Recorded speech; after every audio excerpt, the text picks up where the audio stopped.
என் தங்கப்பிள்ளையே, உனக்கு செய்வினைகளை செய்ய நினைத்த ஒரு 5 பேரின் பெயர்களைச் சொல்ல வந்திருக்கின்றேன். என் தங்கமே, அவர்கள் அத்தனை சாதாரணமானவர்கள் கிடையாது. மாறாக உன்னுடைய குடும்பத்தில் ஒரு உயிரை பறிப்பதற்கு திட்டம் போட்டார்கள். அதிலும் உன் உயிராக இருந்தால் அவர்களுக்கு அத்தனை சந்தோஷம். யாரேனும் ஒருவர் உன்னுடைய இல்லத்தில் உயிரை விட வேண்டும், அதை பார்த்து அவர்கள் சந்தோஷப்பட வேண்டும் என்று நினைத்தார்கள். என் தங்கமே, இதில் நீ குறிப்பாக புரிந்து கொள்ள வேண்டிய விஷயம் என்ன தெரியுமா? அந்த உயிர் சென்றால் கூட உன் அருகிலேயே நின்று உன் தோள் மேல் கை போட்டு உனக்கு ஆறுதலை சொல்ல துணிந்தவர்கள் என்பதை நீ மறந்து விடாதே. இத்தனை கொடூரமான எண்ணங்களை கொண்டவர்கள் உன் அருகில் இருக்கும் பொழுது அவர்களை பற்றி உனக்கு உணர்த்த வேண்டியது என்னுடைய கடமையல்லவா? இப்பொழுது அவர்கள் செய்ய நினைத்திருக்கின்றார்கள். ஆனால் இனிமேல் அவர்கள் செய்வதற்கு முன்பாக அதை தடுத்து நிறுத்திவிட வேண்டும் என்றுதான் உன் அம்மா உன்னிடத்தில் இந்த செய்தியை கொண்டு ஓடோடி வந்திருக்கின்றேன். என் தங்கமே, யார் என்ன செய்ய நினைத்தாலும் அது என்னை தாண்டி உன்னை தொட முடியாது என்பது உண்மையாக இருந்தாலும் சில நேரங்களில் சிலரது எண்ணங்கள் சிலர் வாழ்க்கையில் அப்படியே பலித்துவிடும். அதுபோல இவர்கள் செய்கின்ற விஷயங்களும் உன் வாழ்க்கையில் நடந்துவிடக்கூடாது. உடன் இருந்து கொண்டே துரோகத்தை செய்பவர்களை நீ முன்பே வாழ்க்கையில் இருந்து ஒதுக்கி வைத்து விட்டால் அவர்கள் உன் அருகில் நெருங்குவதற்கான சந்தர்ப்பங்கள் இனி கிடைக்காது.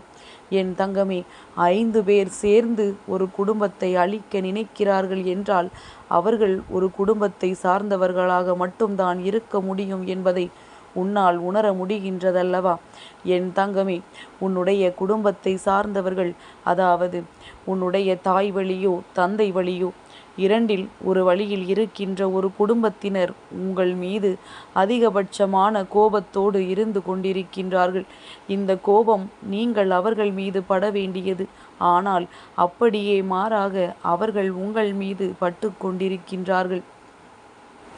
இப்படிப்பட்ட சூழ்நிலையில் இந்த தாயானவள் அவர்களை பார்க்கும் பொழுதுதான் ஒரு விஷயத்தை புரிந்து கொண்டேன். என்னதான் இருந்தாலும், எத்தனை பிரச்சனைகள் இருந்தாலும், நல்ல பிள்ளை போல இத்தனை நாளும் உங்களுடன் பேசி கொண்டிருக்கின்றார்கள்.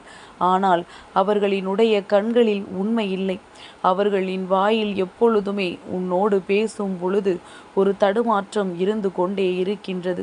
இதனால்தான் எனக்கு சந்தேகம் ஏற்பட்டு நானும் இவர்கள் அப்படி என்னத்தான் செய்கிறார்கள் என்று பார்க்கும் பொழுதுதான் புரிந்து கொண்டேன். இவர்கள் உன் வாழ்க்கையை அழிக்க நினைக்கிறார்கள். இவர்களினுடைய மனதில் இருப்பது எதுவுமே நல்ல எண்ணங்கள் இல்லை. அடுத்தவர்கள் வாழ்க்கையை எப்படி கெடுக்க வேண்டும் என்று நினைப்பது மட்டும்தான் இவர்களினுடைய ஒரே எண்ணமாக இருந்து கொண்டிருக்கிறது என்பதனை நான் புரிந்து கொண்டேன். இதன் பிறகு என்ன செய்ய முடியும் என்று நினைத்தால் என் குழந்தைக்கு இதனை தெரிவிக்க முடியும். அதன் பிறகு என் குழந்தைக்கு வாழ்க்கையில் சுற்றி இருக்கின்ற துரோகிகளை உணர்த்த முடியும். இதில் இருந்து என் பிள்ளையை தப்பிக்க வைக்க முடியும் என்றுதான் அம்மா சிந்தித்து உன்னிடத்தில் இப்பொழுது சொல்லிக் கொண்டிருக்கின்றேன். என் தங்கமே, வாழ்க்கையில் இது போன்ற மனிதர்களும் இருக்கின்றார்கள் என்று நினைக்கும் பொழுது உன் மனது படுகின்ற அந்த வேதனையை என்னால் உணர முடிகின்றது. நான் உன் தாய் அல்லவா? என் பிள்ளை, நீ இப்பொழுது என்ன நினைக்கின்றாய் என்பதனை என்னால் நிச்சயமாக கண்டுபிடிக்க முடிகின்றது. ஆனால் என் தங்கமே, இவர்களுக்காக வேதனைப்படாமல் உன்னை சுற்றி இது போன்ற மனிதர்கள் இருப்பதை கூட அறியாமல் இருந்து விட்டாயே என்று நீ உன்னை நினைத்துதான் வேதனைப்பட்டு கொள்ள வேண்டும். ஆனாலும் இனி இருக்கின்ற நேரங்கள் ஒவ்வொன்றும் உனக்கு பொன்னானவை. அதனால் இந்த நேரத்தை சரியாக பயன்படுத்தி கொண்டு இனி உன் வாழ்க்கை இவர்கள் எதுவுமே செய்யக்கூடாது என்கின்ற அளவிற்கு நீ நல்ல மாற்றங்களை கொண்டு வர வேண்டும். அதற்கு முன்பாக செய்திருக்கின்ற 5 பேரினுடைய பெயர்களையும் அம்மா சொல்கின்றேன். என் தங்கமே, முதல் எழுத்தை நான் உனக்கு சொல்கின்றேன். அதை நீ ஆங்கிலத்திலும் எடுத்துக்கொள்ளலாம். அந்த எழுத்து ஆங்கிலத்தில் என்னவாக வருகின்றதோ அதை சார்ந்தவர்கள்தான் என்பதனை நீ புரிந்து கொள்ளலாம். என் தங்கமே, முதலாவது எழுத்து ஆ.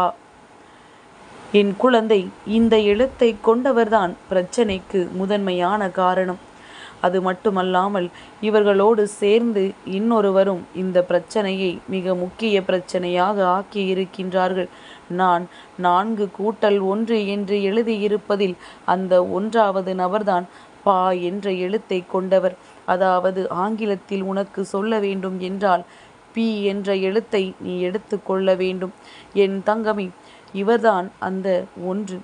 அதன் முன்னால் இருக்கின்ற 4 பேரில் முதலாவது எழுத்து ஆ, 2வது எழுத்து தா, 3வது எழுத்து சு, 4வது எழுத்து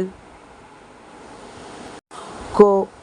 அதாவது ஆங்கிலத்தில் சொல்ல வேண்டும் என்றால் TSKA.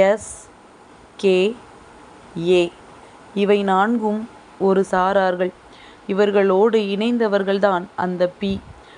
என் தங்கமே, இந்த 5 எழுத்தையும் தொடக்கமாக கொண்டு யார் எல்லாம் உன் வாழ்க்கையில் விளையாட்டுக்களை நடத்தி கொண்டிருக்கிறார்கள் என்று நீ ஒரு முறை யோசித்துப்பார்.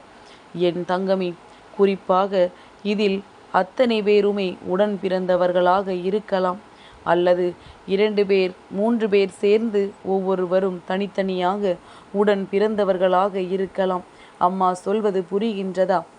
அதாவது உன்னுடைய தந்தை வழியில் பிறந்த ஒருவரினுடைய குழந்தைகளாக அத்தனை பேரும் இருக்கலாம், அல்லது உன் தந்தையோடு பிறந்த 2 அல்லது 3 பேரினுடைய குழந்தைகளாக இவர்கள் இருக்கலாம். என் தங்கமே, இவர்கள் உன்னுடைய குடும்பத்திற்கு செய்ய நினைக்கின்ற இந்த சூழ்ச்சிகள் உன் வாழ்க்கையில் நிச்சயமாக மிக பெரிய மாற்றத்தை தந்திருப்பது உண்மைதான். உன்னுடைய குடும்பத்தில் மாறி மாறி யாருக்கேனும் உடல்நிலை சரியில்லாமல் போவது, மற்றபடி குடும்பத்தில் எப்பொழுதுமே நிம்மதி இல்லாமல் இருப்பது, உங்களுடைய சகோதர சகோதரிகளுக்குள் ஒற்றுமை இல்லாமல் இருப்பது, எதற்கெடுத்தாலும் சண்டை சச்சரவுகள் என்று நிம்மதி இல்லாமல் வாழ்ந்து கொண்டிருக்கின்ற இந்த நேரத்தில் தானே அம்மா உன்னை சந்திக்க வந்திருக்கின்றேன். என் தங்கமே, இந்த நிலை உன் வாழ்க்கையில் மாற வேண்டும். இவர்களினுடைய திட்டங்கள் எல்லாமே முறியடிக்கப்பட வேண்டும். என் தங்கமே, மனதிற்குள் ஒன்றை வைத்துக்கொண்டு உன்னிடத்தில் பேசுகின்றார்கள். நீயும் இனிமேலும் இந்த விஷயம் தெரிந்தது போல காட்டிக்கொள்ள வேண்டாம். மாறாக அவர்களுக்கு சரியான பதிலடியை உன்னுடைய வாழ்க்கையின் மூலமாக நீ காட்ட வேண்டும். அவர்கள் என்ன நினைக்கின்றார்கள் தெரியுமா? உங்கள் குடும்பத்தில் எப்பொழுதுமே ஒற்றுமை இருக்காது.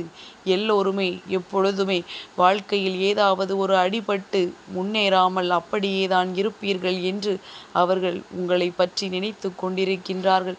ஆனால் என் தங்கமே, நீயும் உன்னுடைய உடன் பிறந்தவர்களும் சரி, நல்ல முன்னேற்றத்தை அடைந்து உன்னை பெற்றவர்களுக்கு நல்ல பெயரை தேடிக் கொடுத்து அவர்கள் முன்னால் வாழ்ந்து காட்ட வேண்டும். உன்னை பார்த்து இப்படி சொன்னோமோ என்று நினைத்து அவர்கள் மனம் வேதனை அடைய வேண்டும், ஆச்சரியப்பட வேண்டும்.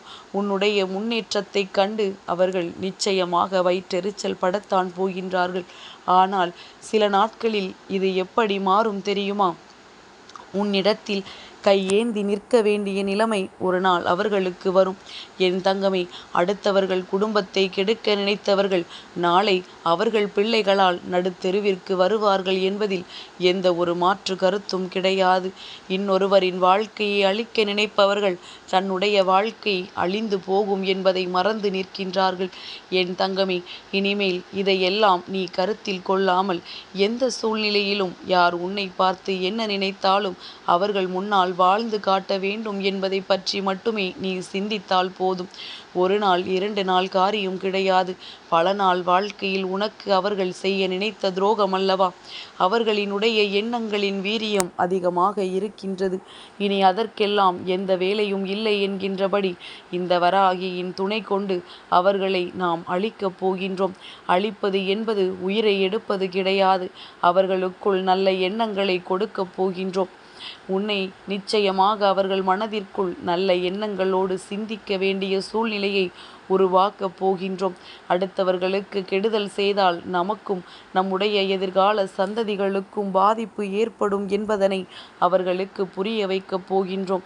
இந்த சூழ்நிலையிலும் இருந்து தப்பித்து கொள்ளாமல் அப்படியே இருந்து விட்டார்களானால் இனி அவர்களை யாராலும் என்னிடம் இருந்து காப்பாற்ற முடியாது. நீயே ஏதேனும் இக்கட்டான சூழ்நிலையில் அவர்களை மன்னிக்க நினைத்தாலும் நான் ஒருபோதும் அவர்களை மன்னிக்க மாட்டேன் என்பதை மட்டும் என் குழந்தை நீ புரிந்து கொண்டால் போதும். என் பிள்ளைக்கு இனி வாழ்க்கையில் என்றுமே வெற்றி யோகம்தான். உயிரை பறிப்பது என்பது இந்த வராகியை தாண்டித்தான் நடக்க வேண்டும் என்பதை புரிந்து கொள். என்னை வணங்குவதையும் தெய்வங்களை வணங்குவதையும் மட்டும் ஒரு நாளும் மறந்து நிற்காதே. என் தங்கப் பிள்ளைக்கு இந்த வராகி அம்மாவினுடைய ஆசீர்வாதங்கள் எப்பொழுதும் உண்டு.